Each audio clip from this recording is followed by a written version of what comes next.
Assalamualaikum warahmatullahi wabarakatuh. Nama saya Keisha Inasafa Balidika dari kelas 12 IPS 1 akan mempresentasikan tentang konflik Laut Cina Selatan dan ASEAN.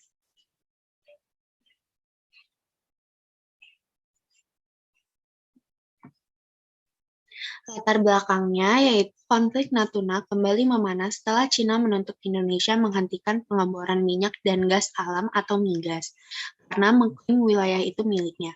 Padahal Indonesia sudah mengatakan bahwa ujung selatan Laut Cina Selatan adalah zona ekonomi eksklusif atau ZEE milik RI di bawah Konvensi PBB tentang Hukum Laut dan pada 2017 menamai wilayah itu sebagai Laut Natuna Utara. Dalam konflik Natuna, China selama ini seringkali menggunakan Nine Dash Line sebagai dasar klaim kepemilikan perairan Natuna. Nine Dash Line pada dasarnya merupakan garis yang dibuat sepihak oleh China. Nine Dash Line menjadi wilayah historis Laut Cina Selatan seluas 2 juta kilometer atau kilometer persegi yang 90% darinya diklaim China sebagai hak maritim historisnya. Jalur Nine Dash Line membentang sejauh 2.000 km dari daratan Cina hingga beberapa ratus kilometer dari Filipina, Malaysia, dan Vietnam. Garis putus-putus itu dilaporkan pertama kali muncul di peta negara Cina pada 1947, setelah Perang Dunia II. Pada 1950-an, 2 garis putus-putus dihilangkan dari peta tersebut dan tinggal ada 9. Klaim Nine Dash Line ini berdampak pada hilangnya perairan Indonesia seluas lebih kurang 83.000 km persegi atau 30% dari luas laut Indonesia di Natuna. Bukan hanya di Indonesia, negara-negara lain seperti Filipina, Malaysia, Vietnam, dan Brunei Darussalam juga terkena imbas dari klaim Nine Dash Line oleh Cina ini.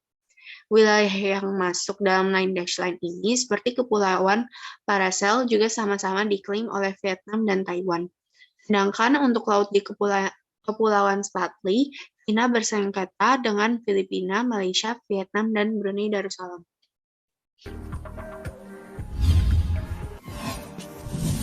Di manakah Laut Cina Selatan berada? Actually dari namanya kalian bisa menebaknya dengan benar. Tapi ya meski begitu kita akan kasih tahu secara detail. Nah, Laut Cina Selatan atau dikenal pula sebagai Laut Tiongkok Selatan merupakan laut tepi yang jadi bagian Samudra Pasifik. Membentang dari Selat Karimata dan Selat Malaka hingga Selat Taiwan yang punya luas sekitar 3,5 juta kilometer persegi atau 1,4 juta mil. Seperti diketahui, di perairan tersebut berisi lebih dari 200 pulau kecil, karang, dan terumbu yang sebagian besar tidak bisa dihuni.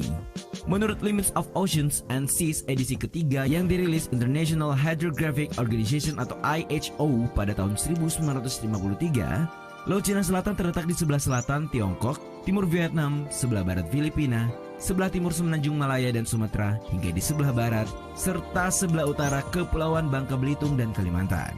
Namun yang menarik, menurut draft tak resmi edisi keempat IHO pada tahun 1986, diusulkan pembentukan Laut Natuna sehingga batas selatan perairan ini dipindahkan ke utara, dari sebelah utara Kepulauan Bangka Belitung ke sebelah utara dan timur Laut Kepulauan Natuna.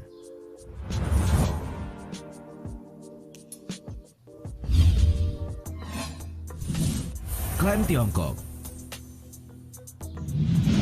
Perlu kalian ketahui, persoalan yang terjadi di Laut Cina Selatan disebut-sebut sengketa terpanas di abad ke-21 ini.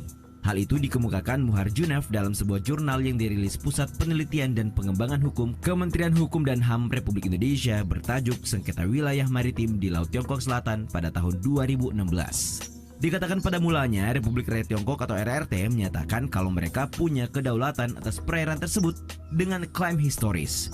Ya, disebutkan kalau nelayan tradisional Tiongkok telah menjelajah Kepulauan Spratly dan Paracel sejak tahun 200 sebelum Masehi. Bahkan Tiongkok mengklaim adanya pemukiman di kepulauan itu sejak era dinasti dengan bukti temuan peninggalan purba berupa tempayan disertai mata uang kuno. Selain itu, penamaan Laut Cina Selatan yang berasal dari nenek moyang mereka dalam catatan-catatan dinasti Song dan Yuan mencantumkan kepulauan yang tepat berada di Laut Cina Selatan itu dalam wilayah kekuasaan mereka. Pada tahun 1948, pemerintah Tiongkok mempertegas klaimnya menyebutnya 9 garis putus-putus atau Nine Dash Line yang membentang hampir 2.000 km dari daratan Tiongkok hingga beberapa ratus kilometer dari Filipina, Malaysia, dan Vietnam.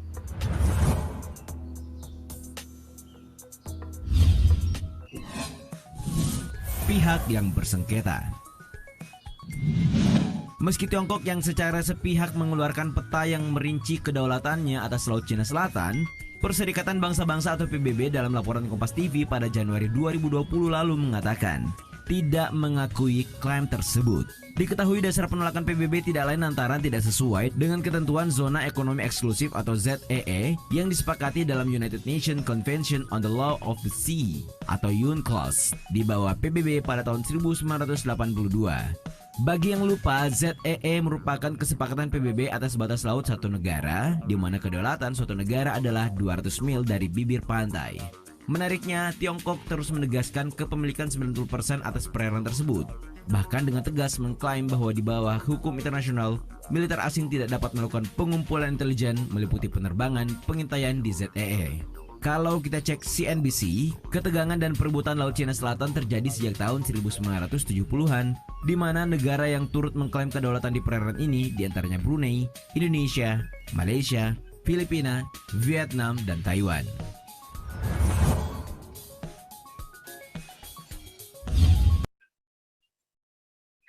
Strategi yang dapat dilakukan Indonesia dalam sengketa kawasan Laut Cina Selatan adalah yang pertama, meningkatkan kapabilitas militer Indonesia melalui MEF atau Minimum Essential Force dan keamanan di Natuna. Yang kedua, meningkatkan diplomasi preventif dengan negara-negara pengklaim untuk meredam konflik. Yang ketiga, meningkatkan manajemen perbatasan dan aktivitas di perairan Natuna. Dan yang terakhir, eksplorasi minua di perairan Natuna dan melaksanakan operasi militer yang diperlukan dalam sengketa Laut Cina Selatan. Lalu upaya penyelesaiannya adalah upaya ASEAN dalam menyelesaikan konflik Laut Cina Selatan adalah dilakukan dengan cara perundingan damai berdasarkan peraturan hukum internasional. Indonesia juga berupaya menunjukkan peranan khusus dalam konflik Laut Cina Selatan, yakni sebagai mediator dan kekuatan stabilitas. Indonesia memainkan peranan tersebut dengan percaya diri, terutama karena sejalan dengan pedoman tradisi kebijakan luar negeri yaitu bebas aktif, suatu doktrin yang memiliki tujuan ganda. Tapi hingga saat ini, upaya yang dilakukan ASEAN belum bisa menjadi solusi. Hal ini dikarenakan konflik baru dapat selesai sepenuhnya jika kepentingan negara-negara bersengketa, termasuk China, terpenuhi. Meski hal tersebut hampir sangat mustahil untuk terwujud. Lalu, keterlibatan ASEAN yang pertama digunakan dengan pendekatan cara diplomasi dan instrumen hukum internasional. Yang kedua, menerapkan kode etik atau Code of Conduct on South Tiongkok Sea. Yang ketiga, pembentukan Declaration of Conduct of Parties in the South China Sea atau DOC. Sekian yang dapat saya sampaikan, kurang lebihnya mohon maaf. Terima kasih. Wassalamualaikum warahmatullahi wabarakatuh.